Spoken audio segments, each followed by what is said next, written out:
Hello दोस्तों, नमस्कार। मैं सानू कुमार फिर से नए ब्लॉग मुंगेर न्यूज़ रिपोर्टिंग का स्वागत करता हूं और उम्मीद है कि हमारे सारे फैमिली मुंगेर रिपोर्टिंग के अच्छे होंगे, अपना ख्याल रख रहे होंगे। और आज का जो टॉपिक है, आज आपके सामने जो हम कहानी लेके आए हैं वो भी कल के तरह ही कहानी है। और जो भी कहानी मैं आपको बताता हूँ वो सच्ची घटना होती है, जो कहीं ना कहीं बीती होती है, कहीं ना कहीं घटना घटित हुई होती है, कुछ पुलिस के दस्तावेज में दर्ज होते हैं, तो वो भी मैं आपको बताता हूँ। और आज जो मैं कहानी बताने जा रहा हूँ, ये कहानी 80 के दशक की कहानी है और 80 के दशक से जुड़ी हुई है। और 2005 में भी कुछ घटना ऐसी घटित हुई थी जो क्या कि वो भी मैं आपको बताऊंगा, इसी कहानी में जुड़े हुए हैं उनसे, उसी से लेकर के 1980 के दरमियान जो है दिल्ली तक, मतलब इतना कोई चहल पहल नहीं था। और दिल्ली के आसपास जितने भी इलाके थे, जिसमें आपका गुड़गांव हो जाए, आज तो गुड़गांव जो है वो गुरुग्राम के नाम से हो गया। गुरुग्राम में आज ऐसी कोई भी कंपनी भारत में मल्टीनेशनल नहीं है जिसकी कोई ब्रांच ना हो, जिसकी कोई ऑफिस, हेड ऑफिस ना हो। तमाम सारे जितने भी एमएनसी कंपनी भारत में चल रही है, सारे की एमएनसी कंपनी की office, head branch, headquarter Gurgaon में इस्टेब्लिश्ड है। तो 80 के समय में ये सारा जंगल हुआ करता था, लोगों का भी काफ़ी कम यहाँ बासिंदा हुआ करता था। काफ़ी दूर दूर जाने पे 2-4 लोग होते थे, 2-4 लोग के घर होते थे, पड़ोसी होते थे, ज़्यादा कोई चहल पहल था नहीं। उस समय कोई यहाँ इंफ्रास्ट्रक्चर भी नहीं था, कोई ना फैक्ट्री थी ना कोई कंपनी था। तो 1980 के समय में जो है लोगों ने सोचा क्या कि क्यों ना, दिल्ली जब इतना आगे हो गया है तो दिल्ली में काफ़ी भीड़ होना शुरू हो गया था। लोगों का आना, लोगों का बाहर से आके घूमना टहलना और काफ़ी कुछ ऑफिस वगैरह चलना, नई नई कंपनी का खुलना, तो लोगों का जो भीड़ है वो काफ़ी ज़्यादा बढ़ा। क्राउड को देखते हुए लोगों ने तय किया और बड़ी बड़ी लोगों ने, बड़े बड़े हस्तियों वाले लोगों ने ये भी सोचा गया कि क्यों ना दिल्ली के आसपास जितने जो भी इलाके हैं खाली पड़े हुए हैं उसको आगे बढ़ाया जाए। तो गुड़गांव उसमें एक नाम आता है। गुड़गांव एक ऐसा शहर था जो कि खाली था, लेकिन कुछ लोगों के लिए वो ज़मीन वहाँ पे पड़े हुए थे। तो कुछ लोग जो है शुरुआत में, जब वहाँ पे एक डीएलएफ कंपनी है, डीएलएफ कंपनी सबसे पहले वहाँ पे एंटर की थी गुड़गांव में, और डीएलएफ कंपनी ज़मीन वगैरह खरीदी। तो जो लोग ज़मीन को बेचे उस कंपनी के नाम पे, तो उन लोगों का जो ज़मीन जिसकी रेट बहुत कम हुआ करती थी, अचानक से वो रेट जो है सोने के भाव में हो गई। बहुत तेज़ी से वो रेट सोने के भाव चले गए और लोगों ने अपना रहन सहन नहीं बदला, क्योंकि लोगों के पास पैसे आए, पैसे आने के बाद गाड़ी आए, घर बने, लोग की भीड़ बढ़ी, रहन सहन, तौर तरीके और काफ़ी कुछ चेंज हुआ लोगों में गुड़गांव में, और लोग भी बसते गए। धीरे धीरे हुआ क्या कि वहाँ पे क्राइम भी, इन सारी चीज़ों को लेते हुए क्राइम भी बढ़ता शुरू हो गया। लोग के पास पैसे आए तो रेप, बलात्कार, हत्या, मर्डर, लूट, छीन छोड़, ये सारा काफ़ी चीज़ होना शुरू हो गया था। तो ये सारा चीज़ जब होते गया तो धीरे धीरे, खैर ये सारी चीज़ तो होते ही रहेंगे, और होते होते आगे बढ़ी और धीरे धीरे बहुत सारी कंपनियां यहाँ इंटर की। लेकिन हुआ क्या था क्या कि जब उस समय कोई कंपनी अगर खुदाई कर रही थी गुड़गांव में अपने फैक्ट्री को लगाने के लिए, कंपनी को लगाने के लिए, तो ज़मीन के नीचे से जो है हड्डियाँ निकलती थी, कंकाल निकलते थे। तो ऐसा भी कहा जाता था क्या कि मुग़ल ने भी यहाँ राज किया, मुग़ल भी उस समय यहाँ राज किए थे, तो काफ़ी लोगों का खून खराबा हुआ था, जिससे क्या कि वो यहीं पे रह गए, पड़े रह गए, तो वही हड्डियाँ आज भी निकल रही है। कुछ लोग का कहना है क्या कि ये चंबल वगैरह से थोड़ा सटे हुए इलाके पड़ते हैं, तो चंबल का जो डाकू हुआ करता था, तो उस समय वो भी डाकुओं का थोड़ा कहर था, तो लोगों को लूटता था, मारता था, तो वो वहीं पे मार के छोड़ देता था, तो वो उसके भी कंकाल वहाँ हो सकते हैं, लोगों का ऐसा मानना था। खैर धीरे धीरे करके कंपनियाँ इस्टेब्लिश हुई, लोग आगे बढ़े। 2005 में, हाँ, ऐसे ही कंपनी करते करते एक कंपनी आती है, बीपीओ कॉल सेंटर की है। उस कंपनी का मैं नाम मेरे जुबान पे नहीं आ रहा। वो कंपनी गुड़गांव में जब शिफ्ट हुई थी तो वो कंपनी में एक लड़की काम करती थी जिसका नाम था रोज़। और आपको ये जान के बहुत हैरानी होगी क्या कि रोज़ के बारे में जो मैं बताने जा रहा हूँ, इसके बारे में जब लोगों को पता चला, उसके आसपास में काम करने वाले लोग, उसके कलीग, उसके साथी, उसके जो भी फ्रेंड है, वो लोगों ने जब इस चीज़ को जाना तो बहुतों के तबीयत ख़राब हो गए, बहुतों के मतलब कुछ एक एबनॉर्मल लोगों के तरह बिहेव करने लगे थे। तो 2005 में होता क्या है कि रोज़ जो है वो अपने दफ्तर में काम कर रही होती है, बीपीओ कॉल सेंटर में। बीपीओ कॉल सेंटर में जब वो काम कर रही होती है तो एक दिन उसे एक कॉल आती है, और बीपीओ कॉल सेंटर में महीनों तक काम किया और हज़ारों कॉल रिसीव की, जिसमें बहुत सारे लोगों के उसने। और एक बात और है कि रोज़ के बारे में क्या कि रोज़ जब काम करती थी तो वो एक छुट्टियां बहुत कम लेती थी और लगातार काम करती थी, और काम करने में और उसके कामों से इतने लोग इम्प्रेस थे, अच्छे थे कि कई बार तो उसे एम्प्लॉय ऑफ द मंथ भी बनाया गया था। तो एम्प्लॉय ऑफ द मंथ जो लड़की बनी है तो उसके आप समझ सकते हैं कि उस कंपनी में उसका इमेज बहुत अच्छा खासा होगा। तो रोज़ के बारे में कोई लोग ये नहीं कह सकता था कि रोज़ के काम को लेकर के किसी भी तरह की लापरवाही कर सकती है। बहुत अच्छी लड़की थी। और हुआ क्या था कि 2005 में एक कॉल आता है उसे, और बीपीओ कॉल सेंटर में जब वो कॉल रिसीव करती है तो आप अगर किसी भी समस्या का समाधान अगर करते हैं, बीपीओ कॉल सेंटर में कॉल करते हैं, कोई भी कॉल आता है आपको, तो 5 मिनट 7 मिनट ये बहुत मैक्सिमम चला जाता है। 5-7 मिनट काफ़ी ज़्यादा है। और होता क्या है कि उसमें 10 मिनट तक तो ठीक है, वो बात इतनी लंबी खींची चली जाती है क्या कि वो बातें जो है घंटों में बदल जाती है। तो उसके जो टीम लीडर वगैरह होते हैं तो उन्होंने भी उस पर गौर किया था क्या कि ये बात काफ़ी ज़्यादा लंबी खींची चली गई है, तो ये बात किससे कर रही है। तो फिर उसने सोचा क्या कि चलो कोई बात नहीं है, ये मतलब कोई होगा ऐसा कोई मसला जिससे क्या कि बड़ा हो तो वो सुलझा रही हो। तो उसने कोई बात नहीं बोली और उन्होंने छोड़ दिया।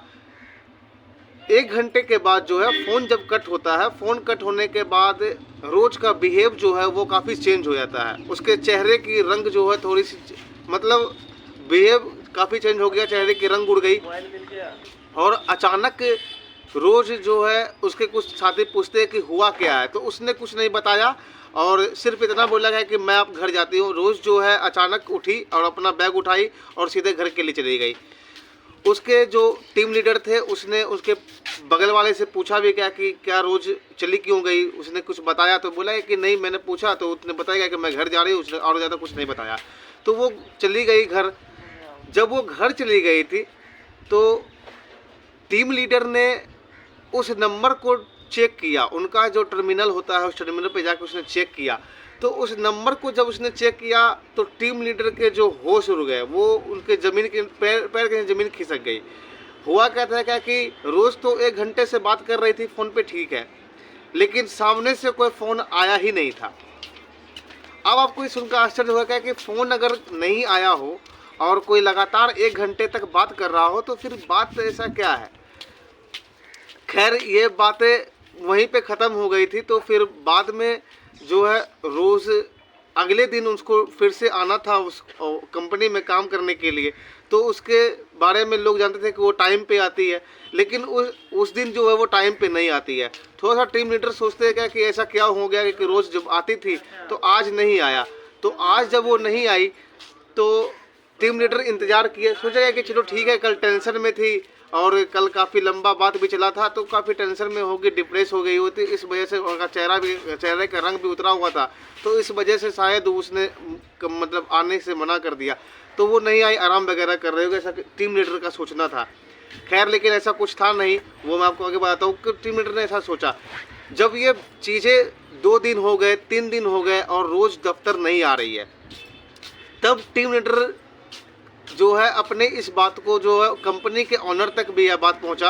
और तब टीम लीडर जो है उसके एक एम्प्लॉय को उसके अच्छा एक बात और क्या कि जो लोग कंपनी में काम करते हैं तो कंपनी से भी सटे इलाके में जो है वो रूम लेके रहते हैं और रूम लेके रहते हैं तो वहाँ पे जो भी रूम जो देते हैं, जो भी लॉज वगैरह भी होता है लड़कियों का, तो उनका सारा दस्तावेज, उनका सारा आईडी प्रूफ वगैरह उनके पास भी होता है और कंपनी के पास भी होता है। तो कभी कभी होता क्या था कि रोज़ जो है नाइट ड्यूटी भी, नाइट शिफ्ट भी उसकी लगती थी। नाइट शिफ्ट जब लगती थी तो नाइट में ओवर टाइम करने के बाद जो है एक प्राइवेट गाड़ी होती है वो कन्वेंस के लिए, जो आपको ड्रॉप करेगी आपके घर तक नाइट में। तो वो गाड़ी वाले जो ड्राइवर थे वो कई दफ़ा उसे रोज़ को उसके घर पे, उसको जहाँ वो रहती थी रूम लेकर के, वहाँ पे ड्रॉप किया था। तो उस गाड़ी वाले ड्राइवर को बोला गया कि जाओ तुम पता करो क्या कि उसके रूम पे जाके कि रोज़ आ क्यों नहीं रही है। तो गाड़ी वाले जब उसके रूम पे जाते हैं जहाँ पे गुड़गांव में वो रहती थी, तो वो उसी जगह पे जाते हैं जहाँ पे उसने कई दफ़ा रोज़ को ड्रॉप किया था, जिस गेट के पास। जब वो वहाँ जाते हैं, गेट खुलवाते हैं, तो रूम का मालिक निकलता है, ऑनर निकलता है। तो वो पूछता है क्या कि रोज़ हमारे दफ्तर में नहीं आ रही है, 3 दिन हो गए नहीं आ रही है, और ये यहीं रहती है और उसका एड्रेस यहीं का है। तो पहले तो रूम मालिक उससे पहले देखता है बड़ी गौर से, फिर पूछता है क्या कि आपने नाम क्या बताया? बोला है कि रोज़। तो बोला गया कि हो सकता है वो आपको गलत एड्रेस दी हो, यहाँ कोई रोज़ नाम की लड़की नहीं रहती है। तो उसने बोला है कि नहीं, मैं उसको कई बार इसी दरवाजे के पास छोड़ा हूँ और उसका एड्रेस भी इसी जगह का है। तो उसने बोला है कि हो सकता है आपने इस दरवाजे के पास छोड़ा, रहती कहीं आसपास में हो, आप पता कर लीजिए, लेकिन रोज़ नाम की कोई लड़की यहाँ नहीं रहती है। तो लेकिन उसके पास जब वो एड्रेस वहीं के थे, तो ड्राइवर भी सोचा कि चलो ठीक है, ये बात आप जा कर के ऑफिस में उन्होंने अपने सीनियर को दिया। जब वो रिपोर्ट किया इस बातों को, तो सीनियर जो है वो सोचेगा कि हो सकता है वो अपने प्राइवेसी के लिए एड्रेस गलत बताया हो, ये अलग बात है। फिर जब इंतज़ार काफ़ी ज़्यादा बढ़ता चला गया, इंतज़ार सप्ताहों में बदल गया, और एक आध हफ्ते से जब रोज़ ऑफिस नहीं आ रही थी, तब जा कर के जो है उन्होंने अपने एक कलीग को पता लगवाया क्या कि रोज़ का आखिर में असलियत घर है कहाँ पे। तो उसका जो महीनों लग गए और कुछ महीनों बाद जो है उनको पता किया, तो वो जा कर के देखेगा कि रोज़ का जो सही असली माँ बाप जो है, उनका जो एड्रेस है वो मिल गया। तो वो मिलने के बाद जब उनके कोई कलीग एम्प्लॉय वहाँ पे पहुँचते हैं, तो उनके मम्मी पापा से जब मिलते हैं क्या कि उन्होंने बताते हैं क्या कि रोज़ कहाँ है। तो बोलेगा कि आप, तो उससे पूछे थे क्या कि रोज़ के बारे में आप पूछ क्यों रहे हैं? तो बोला कि रोज़ हमारी कंपनी में काम करती थी, हमारी एम्प्लॉय थी हमारी कंपनी की, और अच्छा काम करती थी, और तकरीबन 15 दिन हो गए हैं तो आ नहीं रही है। तो बोला कि आप रोज़ आपकी कंपनी में कितने दिनों से काम करती थी? बोला कि यही 1 आध महीने हो गए हैं, 15 दिन से वो नहीं आ रही है। तब उसके पिताजी ने उस कंपनी के एम्प्लॉय को बताते हैं क्या कि रोज़ के मरे हुए 8 साल हो गए। अब जब ये बात वो कंपनी के एम्प्लॉय सुनते हैं, तो उसके होश ख़राब हो जाते हैं, क्या कि जो लड़की हमारे ऑफिस में महीनों से काम कर रही है और हज़ारों फ़ोन रिसीव कर रही है, और 15 दिन हो गए आज वो ड्यूटी पे नहीं आई है, और आप कह रहे हैं कि वो 8 साल से पहले ही मर चुकी है, ये संभव नहीं है।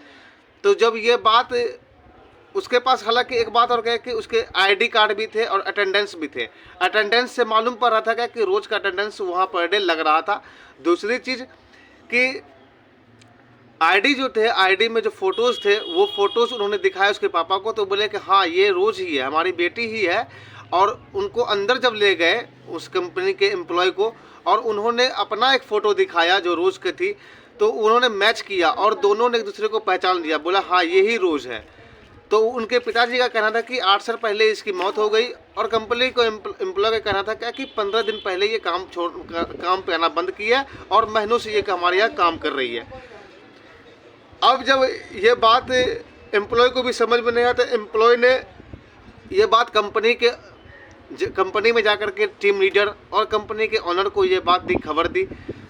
तो धीरे धीरे बात जो है कुछ ज़्यादा खुलने लगी। तब इसी बात पे ये भी बात सामने आया था क्या कि उस कंपनी में जो है एक गार्ड काम करता है। उस गार्ड ने बताया क्या कि कई दफ़ा ऐसा हुआ है मेरे साथ क्या कि जब हम एक कुर्सी पे बैठे हुए होते हैं और दूसरी कुर्सी पे पैर रखे होते हैं, तो एक दो बार तो मेरे पैर किसी ने उठा के नीचे कर दिए, और जब मैं सोचा क्या कि मेरा वहम है, पैर दोबारा रखा तो मेरे को पैर पकड़ के एक झटके में किसी ने मेरे को कुर्सी से नीचे गिराया था। एक बार ये भी खबर आया था क्या कि बाथरूम से चीखने की आवाज़ आई थी कंपनी में, और जब वहाँ जाके देखा गया था तो एक महिला बदहवास वहाँ से भागती हुई निकली, और उस महिला से पूछा गया था कि बाथरूम की चीखने की आवाज़ तुम्हें भी आई? तो उसने बोला हाँ हमें भी आवाज़ आई। तो क्या तुमने चिल्लाई थी? तो उसने बोला नहीं मैंने नहीं चिल्लाई थी। तो ये सारी बातें जो है धीरे धीरे वहाँ खबर फैलने लगेगा कि यहाँ पे किसी भी तरह का बात हो तो धीरे धीरे ये भी मालूम होने लगेगा कि यहाँ पे जो फैक्ट्री बनी है, जो कंपनी बनी है, जो बीपीओ कॉल सेंटर इस्टेब्लिश हुआ है, तो ये पहले यहाँ पे कब्रिस्तान हुआ करता था, हड्डियाँ वगैरह निकलती थी।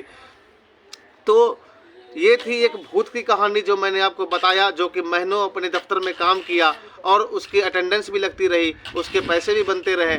और हालांकि बाद में जाके जब मालूम पड़ा क्या कि वो कोई उसकी मौत 8 साल पहले हो चुकी है और वो काम पे उसके वो नहीं, उसके आत्मा आ रही है। तो ये बात जब लोगों को पता चली तो लोग जो है काफ़ी डर गए, सहम गए। लेकिन धीरे धीरे करके इन सारी चीज़ों को कंट्रोल किया गया, समझाया गया। और मैं आपको बता दूं क्या कि एक कहानी आपको मैंने कल भी बताया था संजय के बारे में, जो क्या कि राजस्थान भरतपुर के में फैक्ट्री में काम करता था। कोरोना के समय में उसके साथ जो घटना घटित हुई थी, तो ये दोनों कहानी मैं इसलिए आपको बताया कि ये कहानी को लेकर के जो ना पुलिस ने भी बताया क्या कि ये कहानी में ऐसा कुछ है ही नहीं, ना कोई क्राइम सीन है, ना कोई घटना है जिससे क्या कि मैं इस पर कोई केस दर्ज कर सकता हूँ। अगर केस दर्ज भी करूँ तो किसके नाम पे करें, और केस दर्ज करने वाला भी कोई हो तो वो कौन आ गया है? क्योंकि जब उसके पिताजी ही तैयार कह रहे क्या कि हाँ उसकी मौत हो चुकी है 8 साल पहले, तो इस पर कोई केस बनने का कोई सवाल ही पैदा नहीं होता है। और रही बात आपके ऑफिस में काम करने की, हाँ हम मान सकते हैं कि चलो ठीक है आत्मा आई काम की, लेकिन हम अगर उस पर भी केस करें तो ये एक फिजूल की बात है क्या कि हम कोर्ट कचहरी में इन फालतू चीज़ों में हम जाएंगे। तो पुलिस ने भी इनसे हाथ ऊपर कर लिया था, और ये कोई दस्तावेज जो है पुलिस के पास भी नहीं है इसके बारे में, ना कोई केस दर्ज है।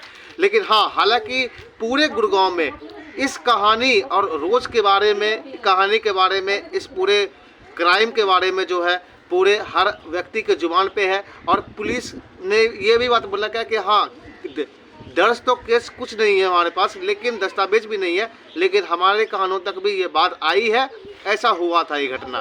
तो कहानी यहीं पे समाप्त करते हैं। बाद बाकी सो थैंक्स, धन्यवाद।